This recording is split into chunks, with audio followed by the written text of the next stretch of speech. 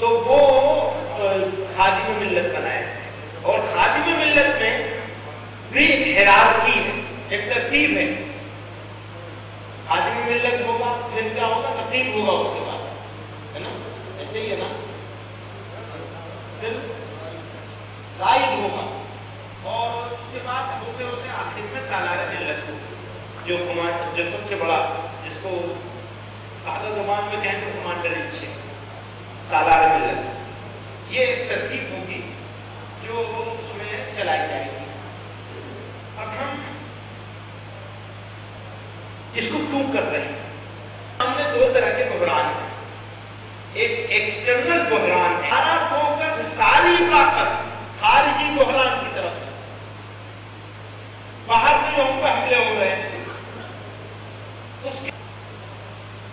لیکن جو ہمارا داخلی بحران ہے، انٹرنل کرائسس ہے، اس کے اوپر ہماری کوئی توجہ نہیں.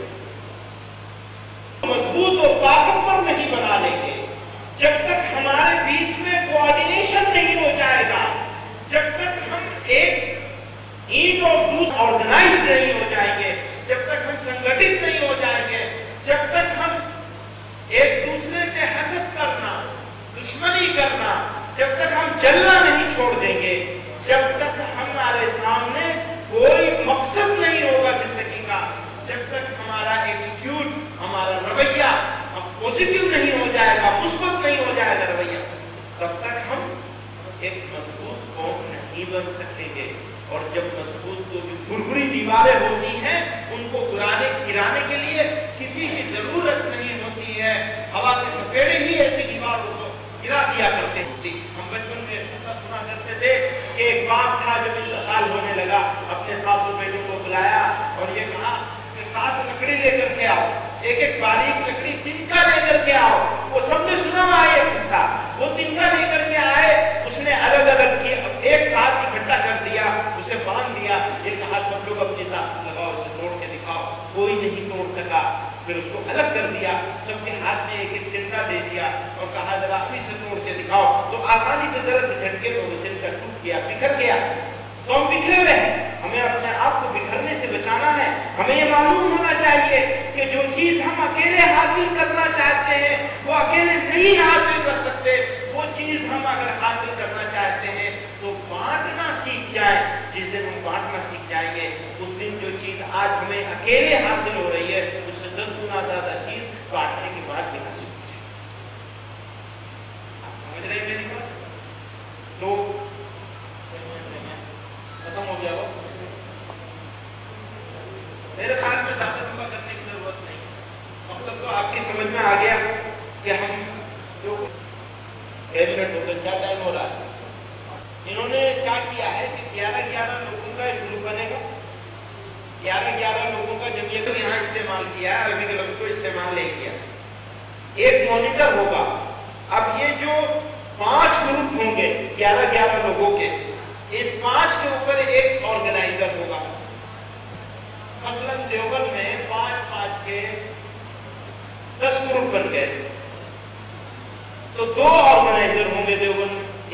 5 کا ایک آرگنائزر ہوگا اور 5 کا ایک آرگنائزر ہوگا. ہر 10 آدمیوں پر ایک مانیٹر ہوگا. یہ ایک گروپ کہلائے گا. یہ گروپ کیوں بنائے جاتے ہیں؟ گروپ اسی لیے بنائے جاتے ہیں تاکہ اجتماعیت کے ساتھ، انفرادیت کے بجائے، انڈیویجولیٹی کے بجائے کلیکٹیو کام کرنے کا، اجتماعی طور پر کام کرنے کا جذبہ پیدا ہو جائے. تو یہ 11 لوگوں کا گروپ بنے گا، اس کا ایک مانیٹر ہوگا. اور جب 5 گروپ بن جائیں گے ایک علاقے میں تو انہی میں سے ایک آدمی کو آرگنائزر منتخب کیا جائے گا. پھر آرگنائزروں کے اوپر رائد ہوگا، رائد کے اوپر نقیب ہوگا، نقیب کے اوپر سالار ہوگا اور سالار کے اوپر سالار ملت ہوگا. یہ ایک نظام بنے گا جو اب سے 1 سال بعد یہ شروع ہو جائے گا انشاءاللہ.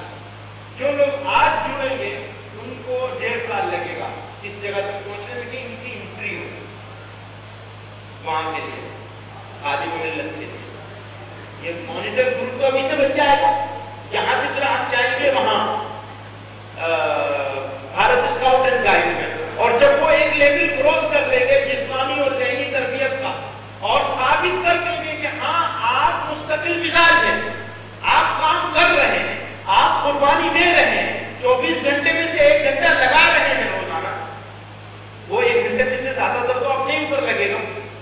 اپنی جسمانی تربیت پہ لگے گا، اپنی بھاگ دوڑ پہ لگے گا، اپنی کثرت اور ورزش پہ لگے گا، تھوڑا سا وقت لوگوں کے ساتھ کوآرڈینیشن بنانے میں لگے گا.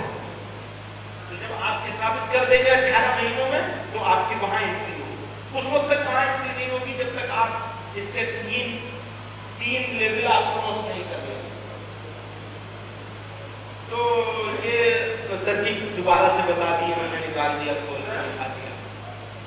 حالانکہ اس کی بہت تفصیل میں جانے کی ابھی ضرورت نہیں ہے. ابتدائی طور پر بھارت جمعیت کلب میں جائیں گے، وہاں سے بھارت اسکاؤٹ اینڈ گائیڈ کی ٹریننگ شروع ہو. یہ ہے ابتدائی، اور وہ ٹریننگ شروع میں 3 دن 4 دن کی ہوگی. اس کے بعد پھر کام دے دیا جائے گا. اب آپ کو اپنے محلے میں آ کر روزانہ کام کرنا ہے اور اپنے آپ کو اس پوزیشن پہ لانا ہے کہ اگلی ٹریننگ کے لیے اپنے آپ کو تیار کر سکے، جس کو پرتھم بولتے ہیں. تو وہ فرسٹ اسٹیپ ہوگا. جب آپ اندر ہوں گے پرویش ہو، انٹری ہو جائے گی، پھر پرتھم ہوگا، اور پھر اس کے بعد تیسرے والے کو کیا بولتے ہیں؟ یہاں کوئی موجود نہیں ہے، ایک آدمی موجود ہونا چاہیے کہ بھارت بولتے ہیں، بولتے ہیں تیسرے کو ترتی بولتے ہیں نا. تو وہ ابھی ہم پرتھم ہوگا، پھر ترتیہ ہوگا. تو یہ ہندی طرف ان کی وہ ہے، تھوڑے دن میں سیکھ جاؤں گا.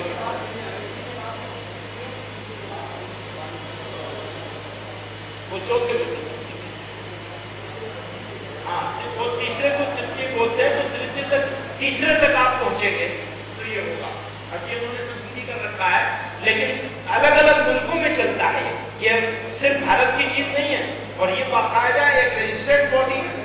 یہ اسی فریم کے اندر ہے جو ہمارا کانسٹیٹیوشنل فریم ہے.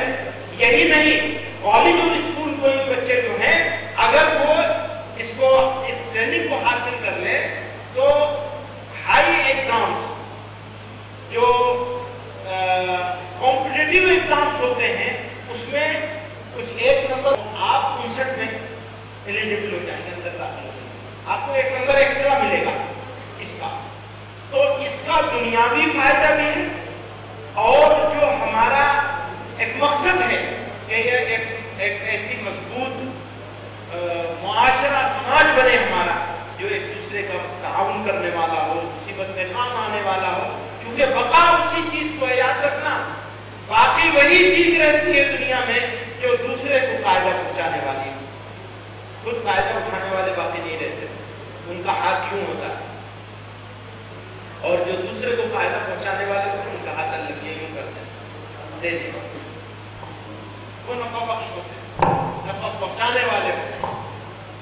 قرآن میں اللہ تعالیٰ نے ارشاد فرمایا وَأَمَّا مَا يَنْفَعُ النَّاسَ فَيَكُونُ. تو میرے بھائیو، یہ موقع ہے آپ کو دیوبند میں کھڑے. میں دیوبند میں کچھ کرنا نہیں چاہتا، ان لوگوں نے نظام بنا لیا. دیوبند میں موجود ہیں، اور دیوبند کے نوجوان ماشاءاللہ بہت کچھ کر سکتے ہیں. آگے پھر آگے آپ لوگ جڑ جائیں گے، اس سے تو بہت سارے کام ہوں گے. اس کی تفصیل میں آج نہیں جاتا. باقاعدہ آپ لوگ اگر اس میں دلچسپی لیں گے اور عملی طور پر اپنے آپ کو کام میں لگانے کے لیے پیش کریں گے تو پھر انشاءاللہ یہاں ترتیب بنے گی، ایک نظام بنے گا. جواب میں تو کام شروع ہو گیا، مظفر نگر میں، سہارنپور میں، اضلاع میں، دیہاتوں میں، شہر میں بھی مظفر نگر میں کام ہو رہا ہے.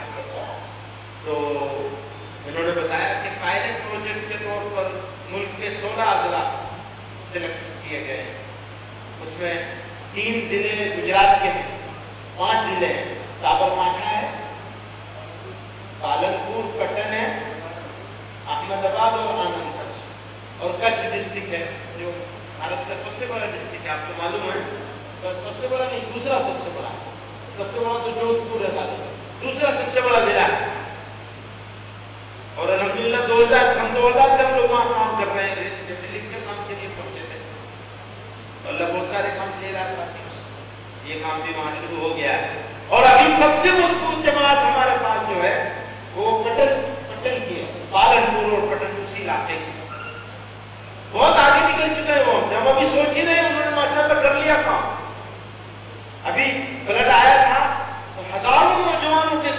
فلڈ کی ریلیف کے کام کے لیے وہ لوگ نکلے اور گاؤں گاؤں محلے محلے جا کر ہندو مسلمان کچھ نہیں، انہوں نے کام کیا اور کام ایسا کیا کہ ان کو جن کو ہم دشمن کہتے سمجھتے ہیں ان کی زبان سے ان کو تذکرہ کرنے پر مجبور کر دیا۔